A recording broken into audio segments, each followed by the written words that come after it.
All right, hello again. My name is Amanda, and this so far is Cross-Eyed. I might be working on that name because it was a little difficult to find. And the wobble. I'm not the only one that had the idea, apparently, even though I still really like it. That doesn't matter right now. What does matter, it being the 4th of July. Happy Independence Day. So I kept thinking about what I really wanted to talk about, and I've gone back and forth for a while. I think it's really important, since we're talking about Independence Day, that when we surrender fully to a higher power, there's an amazing freedom that comes with that in our independence from the world and all its opinions. And when we really put that relationship first, the relationship between you and God personally, that becomes your priority and your safety net. And it's difficult to understand initially, at least it was for me. But, when Jesus says, let's see, we got Matthew chapter 11. Never mind the fireworks outside that I'm not watching. When he says, "Come unto me, all ye that labor and are heavy laden, and I will give you rest. Take my yoke upon you and learn of me, for I am meek and lowly in heart, and ye shall find rest unto your souls. For my yoke is easy and my burden is light."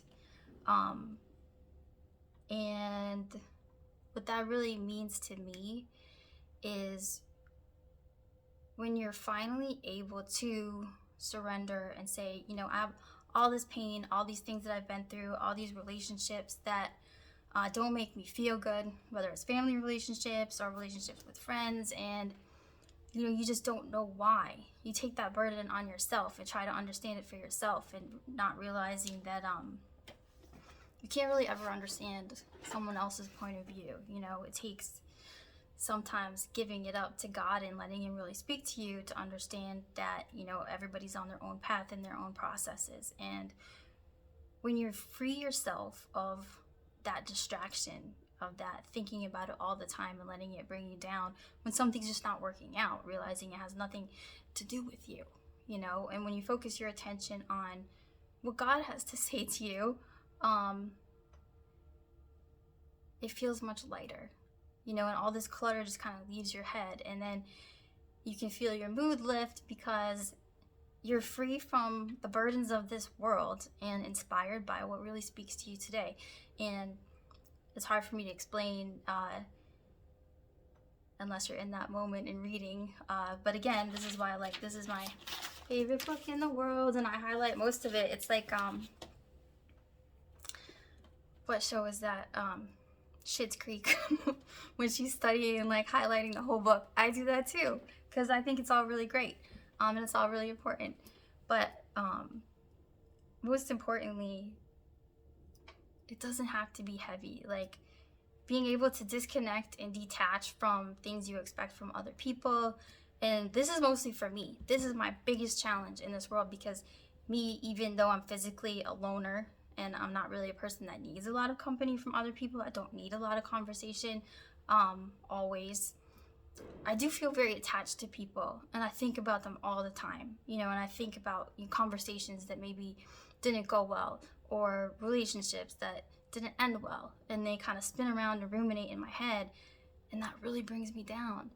And you forget that you don't have to think about it, and it's kind of the same, when you're in a negative energy, and you want to clear your energy, talking to God really kind of takes that away and opens your mind to something that's more important, because these things don't matter as much as we think they do. So why not try and give yourself that freedom?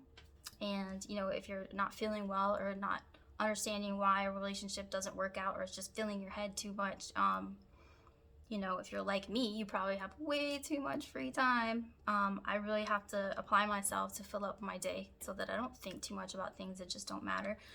But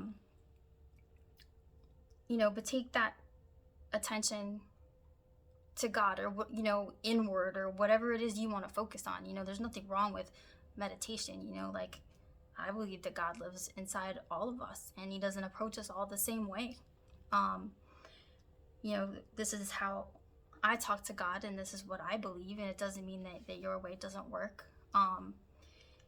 So yeah, it means a lot to be able to set myself free, and sometimes I have to do it several times a day, and really turn to God. It's just giving up and saying, I don't understand this situation. Can you help me see it another way, or can you just, inspire me with something else and take my mind off of it? And I do some reading, and usually something comes to me. I feel like I had something else really important. I'm sure everyone is wondering why I have the third eye as part of my cross. It's not witchcraft or anything like that, but I do think it matters. Part of that freedom and giving it up to God is being able to have open discussions about all kinds of spirituality, and what works and what doesn't, what's okay for us to delve into and what isn't.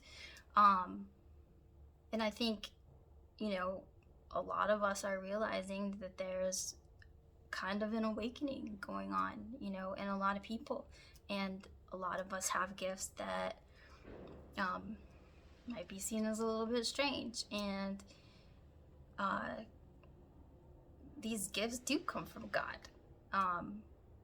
And I think, we're to use them to kind of expand our knowledge and share that knowledge with other people. That being said, it's not like only God's, well, we're all God's people. Not everyone has the best intentions. That doesn't mean that it isn't possible for anyone to access this information. We know that there are other dimensions and other realities. Jesus's disciples, a couple of them, I don't remember which one's, Peter, I think, and whatever, witnessed him, transformed and speaking with Moses and Elias. They weren't alive at that time. Like, where did they come from? They saw it. It really did happen. So we know that it's possible. Maybe it's not open to everyone, but we know that there can be communication with other worlds and other entities. And I think we also need to be aware that, with great power comes great responsibility, and you've got to kind of make sure that's a protected channel, because if you open a window, you open a window. And I think it's important that God initiates these conversations and encounters. That I don't think and I don't know, I can't speak for anyone else. I know that I've always had a little bit of extra communication that was unwelcome for a really long time. And some of those situations, I don't believe came from God. I think they were the exact opposite, to distract me from, the communication that I needed to be having, with God and higher entities. I know it sounds wacky to say, and if it weren't me experiencing it, I probably would think it was wacky too, and I was afraid of it for a really long time. And so it's important to really protect yourself and constantly, be in communication with God, and be in prayer and checking yourself, and not exposing yourself, not leaving yourself open to negative energies or negative entities. Because if you're open, you're open. There has to be balance and everything. And so you really have to be extra careful. Some of you will know what I mean. Some of you will not know what I mean. But there are ways to tell, and you can always ask God for confirmation. Whenever I get any kind of a message, and mine typically happen mostly in dreams, and it's not just whenever I want. A lot of time it is when something that I've been praying about, something that's really weighing heavy on my mind, something that's need to know. and not when I think I need to know. Usually it comes through when God thinks I need to know. But there's a consistency to it. It's not like God appears or Jesus appears and like says, hey, this is what's going on. Usually it's a specific situation with a specific person, usually someone who has betrayed me in some way. And that person comes to me in a dream and says, clearly, like eye to eye, explains what they did. And is confirmation for me, even though intuitively I probably already know because I'm a very intuitive person. But that confirmation comes to me where the person in my dream comes and says to me exactly, what they did to betray me. And usually there's an apology in the dream. If not, it's just they tell me what they did. And that is always, always, always followed by an actual confession in real life. So it's not like, it doesn't always happen the next day. Sometimes it happens very soon. So it's kind of my confirmation in the consistency that I know that's how God communicates with me. That's how I believe God communicates with me. And sometimes, there are other situations, but that specific thing,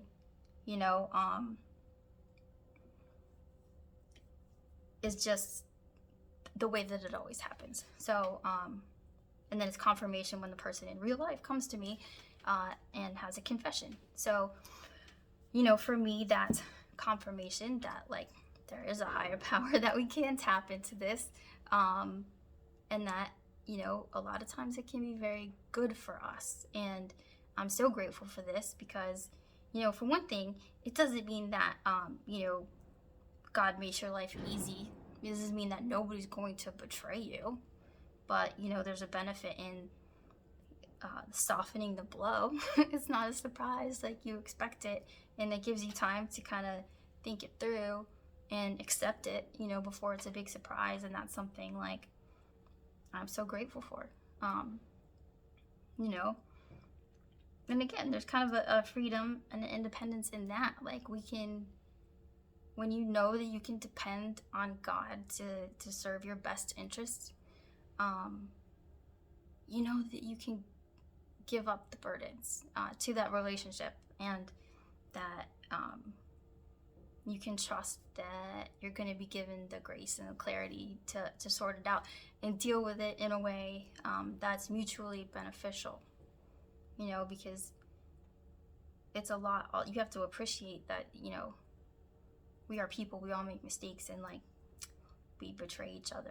We're a selfish people. It's human nature. Not that anybody wants to be that way. We're all learning and growing. And so, rather than reacting and saying something to discourage, the other party from growth, you kind of have an opportunity to handle it better. And that's, again, what, really being able to surrender to a higher power, takes the burden off of you and opens new lines of communication and new channels to be able to heal, and not just for you and for the people that we interact with. So I don't want to make this super long, but that felt really important to me today. And I also know probably everybody's wondering why I want to talk about the third eye. And just because, like, we do have gifts. A lot of people have gifts. That's a thing, and I don't think it's something from the devil. I do think that, there are energies that are available to us. I don't think we necessarily should go messing around in, things that have nothing to do with us, but some of them are good for us. There have always been, if you, especially, I guess Daniel is a good example, in that time, there were astrologers and soothsayers, like we know that, sorcerers or whatever. So we know that they were there. We know that people, King Nebuchadnezzar at the time, asked for guidance from these people. We know that they couldn't predict the future or magically interpret his dream. But we know there was Daniel, who God said, and his friends were gifted, you know, in all manners of wisdom and learning. And I think it's important to understand, like, there's so many things going on in this day and age with, you know, psychic experience and readers. And I think I can't speak for anyone else, you know, like I can't speak like whoever God decided is a prophet or whatever gifts other people have. It's not my business. What's my business is, you know, what I can interpret and, you know, the conversations that I have with God. But as far as I can see it, you know, and I think it's important that, you know, Daniel didn't go in there and say,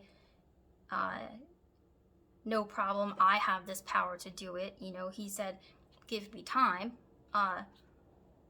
And he would inquire of his God that would show him the meaning, you know, and he goes to his friends and they inquired of God together for his mercy, you know, and God granted Daniel the gift of vision to be able to know the king's dream and interpret it for him.